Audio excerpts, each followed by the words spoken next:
भाग्यश्री जी। श्री हरिवंश। महाराज जी, आपके चरणों में दंडवत प्रणाम। महाराज जी, यदि प्रारब्ध ही सब कुछ है तो कर्म की आवश्यकता क्या है? पीछे का गोदाम अगर जमा है 100 किलो, तो अब उसको खा लीजिए, आगे भूखों मरना पड़ेगा। प्रारब्ध क्या है? प्रारब्ध क्या है? पीछे का तुम्हारा किया हुआ कर्म। और नवीन कर्म क्या है? नई फसल। बेवकूफी करो, पड़ा रहने दो खेत, ऐसे मत बो। पर ये कर्म भूमि ऐसी कि तुम्हारे करने ना करने से मतलब नहीं। चढ़े हुए यंत्र में हो माया कि करना ही पड़ेगा। कोई ऐसा है ही नहीं कि एक क्षण भी बिना किए रह सके। हाथ पैर बंधवा लीजिए तो मन से शुरू हो गया, वो मन से कर रहा है। भाई केवल शरीर से थोड़ी, 3 शरीर है, स्थूल सूक्ष्म कारण। ज्ञान की बात समझो। बोले फिर करने की क्या जरूरत है? करने की इसलिए जरूरत है कि पुराना जो बम्बूल बोया था तो अब काट रहे हैं, थोड़ा आम बोले हो तो रसीले आम पा लेना, काहे को बम्बूले खाते रहोगे? अच्छे कर्म कर लो। पूर्व में हमारे ऐसे कर्म हो गए कि भारी समस्याओं से जूझना पड़ रहा है, रोग, नाना प्रकार की विपत्तियां। अब थोड़ा भजन कर लो, भगवान को रिझा लो, दूसरों की सेवा कर लो, गौ सेवा कर लो, सास ससुर की सेवा कर लो, पति पुत्र की सेवा कर लो भगवत भाव से। ये नई खेती है, मंगल में उपजाओ, जैसी खेती चाहो। करना नहीं है तो ऐसा तो कोई पैदा ही नहीं हुआ मैं आज से कुछ नहीं करूंगा, क्योंकि ये वही कर सकता है जो ब्रह्मबोध हो चुका है।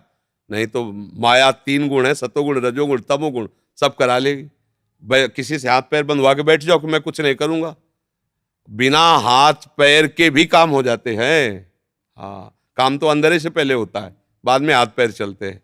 और फिर ऐसा भी होगा कि तुम्हारे ही द्वारा वो रस्सी काटने का प्रयास होगा और सामने वाले पर प्रहार करने, वो क्रिया के बिना रह नहीं सकते।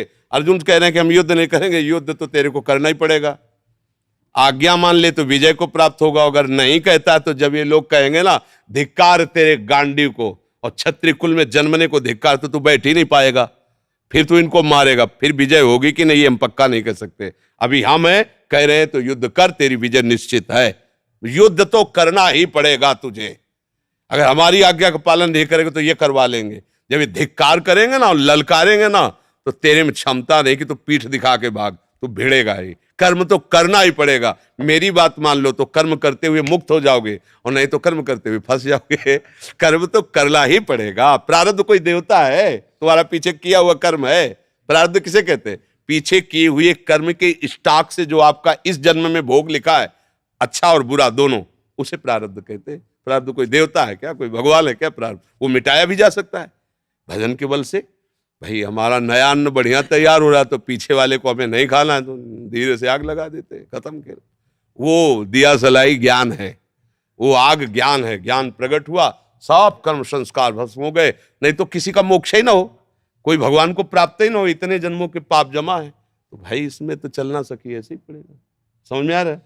पता नहीं समझ में आ रहा है कि ले